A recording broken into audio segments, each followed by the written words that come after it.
দেখতে যতটা সুন্দর ঠিক ততটাই রহস্যময়। কারণ তাজমহলের মতো বিল্ডিং পৃথিবীর আর কোথাও নেই। তাজমহলকে এমনি এমনি পৃথিবীর 7টি আশ্চর্যের মধ্যে অন্তর্ভুক্ত করা হয়নি।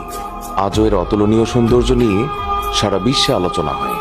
কিন্তু ভাবার বিষয় হলো, কোনো আধুনিক প্রযুক্তি ছাড়াই সেই সময়ে যমুনা নদীর তীরে কিভাবে এই রহস্যময় সুন্দর ইমারতটি নির্মাণ করা হয়েছিল। তারা ছিলেন সেই মহান স্কিলফুল ওয়ার্কার্স, যারা কোনো মডার্ন টেকনোলজি ছাড়াই, কোনো উন্নত যন্ত্রপাতি ছাড়াই এমন অপরূপ অবিশ্বাস্য একটি ভবন তৈরি করেছিলেন। এটি তৈরি করার জন্য কি কোনো মানচিত্র তৈরি করা হয়েছিল? যদি করা হয়ে থাকে, তাহলে সেই মানচিত্রটি আজ কোথায়? তাজমহল নিয়ে কেউ কেউ এমনটাও দাবি করে যে তাজমহল 50টি কূপের ওপর তৈরি করা হয়েছে। সত্যি কি তাই? আরেকটি কথা যা আপনি কিংবা আমি ছোটবেলা থেকেই শুনে আসছি, যে তাজমহল নির্মাণের পর সম্রাট শাহজাহান সমস্ত শ্রমিকদের হাত কেটে দিয়েছিলেন। সত্যি কি এমনটা করা হয়েছিল? সবকিছুই জানবেন আজকের ভিডিওতে। তাহলে চলুন শুরু করি।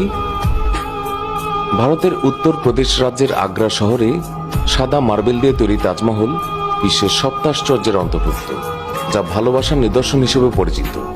তাজমহল সেই সময়ের অতুলনীয় কারুকার্য এবং শিল্পকর্মের একটি উদাহরণ, যা আজও তার সৌন্দর্যের জন্য ঠিক ততটাই বিখ্যাত যতটা সেই সময়ে ছিল, মানে যখন এটি নির্মিত হয়েছিল।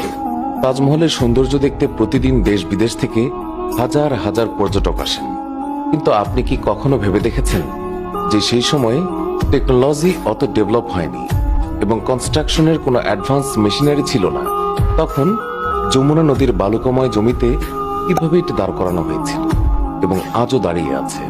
আপনাদের জানিয়ে দিই যে তাজমহল নির্মাণে 28 ধরনের পাথর ব্যবহার করা হয়েছিল। যে পাথরগুলি ভারতের রাজস্থান ছাড়াও আফগানিস্তান, তিব্বত, শ্রীলঙ্কা, রাশিয়া, মিশর, ইরাক এবং আরবের মতো অনেক দেশ থেকে নিয়ে আসা হয়েছিল। কিন্তু এখন প্রশ্ন হলো, আজকের যুগে আমাদের যদি এক দ্বীপ থেকে অন্য দ্বীপে বা এক দেশ থেকে অন্য দেশে পণ্য পরিবহন করতে হয়, তবে তা অনেক ব্যয়বহুল হয়ে পড়ে এবং অনেক সমস্যারও সম্মুখীন হতে হয়। সেখানে শাহজাহান পুরো বিশ্বের সবচেয়ে সেরা জায়গা থেকে বাছাই করা পাথরগুলিকে কিভাবে ভারতে ইম্পোর্ট করেছিল এবং তাকে কোন কোন সমস্যার সম্মুখীন হতে হয়েছিল, আর কত টাকাই বা খরচ হয়েছে?